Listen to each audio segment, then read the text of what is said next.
The show showcases Lisa, an environmentalist, gathering some resident of Springfield as she discusses about planting more trees to help the environment.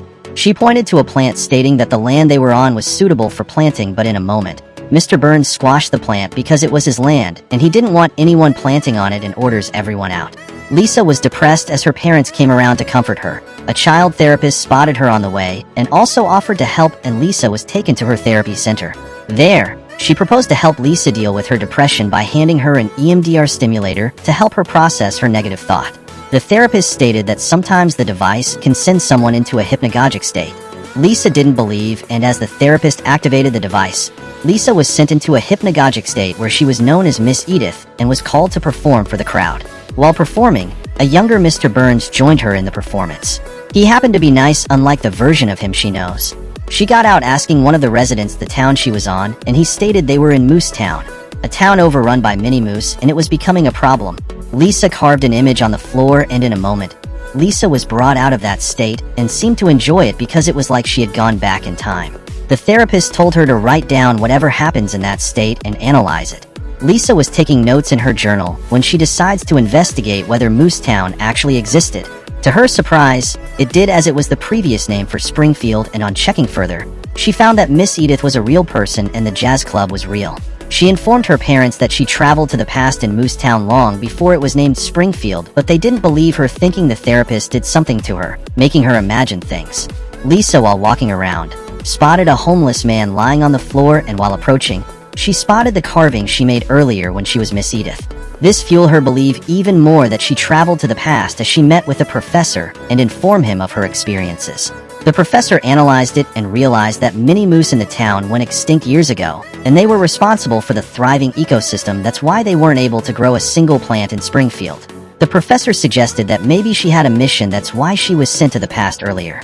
Lisa then decided to return to the past to change things, so she activated her tappers and was in the past. There she went to the home of young Mr. Burns, also called Monty, who showed her his collection of plants, especially his late mom's most cherished plants. They discussed about how the people of Moose Town were planning to kill all the moose in the town. So, she was able to convince Monty, as they used the power of their jazz music, and were able to convince the people not to kill the mini moose. So, the people listened and even created a moose sanctuary for it.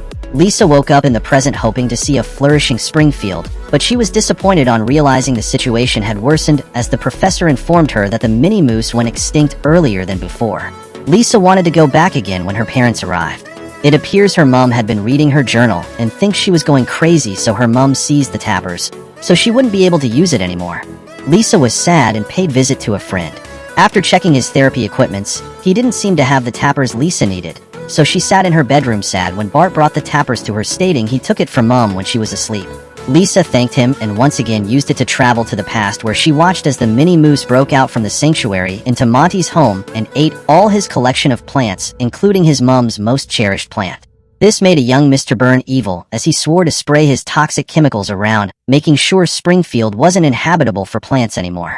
Lisa woke up and on realizing that Mr. Burns was the cause of the happening in Springfield and not the moose extinction, she went straight to meet him and tried convincing him to change his mind so Springfield can flourish, but her words fell on deaf ears as she left disappointed, forgetting her journal behind as Mr. Burns reads it. Lisa, left with no other option, went to the past again to try convincing young Mr. Burns to change his mind when present Mr. Burns found her. It appears he had finished reading her journal and used her tappers to also travel back in time. Lisa was still speaking when present Mr. Burns appeared, stating what he had done. They both woke up as Mr. Burns told her he was able to convince his younger self not to listen to her, as he destroys the tappers so that Lisa won't use them again. Lisa was walking in the street hopeless when she spotted the homeless man again, and just beside her carving, she spotted a note from young Mr. Burns telling her that as a one act of kindness he told her to check the storage. On checking it, he found a note stating that he left behind orchid seeds for her in baseball cards, which could make Springfield flourish again. With this, Lisa got to work, and 1 year later, a part of Springfield was flourishing again. Mr. Burns pretended not to like it, but as she left, he cherished it because that particular plant reminded him of his mom. The end. Stay tuned for more exciting animations on It's Mythical, and in the meantime, subscribe to this YouTube channel for more mind-blowing recaps like this. Thanks for watching.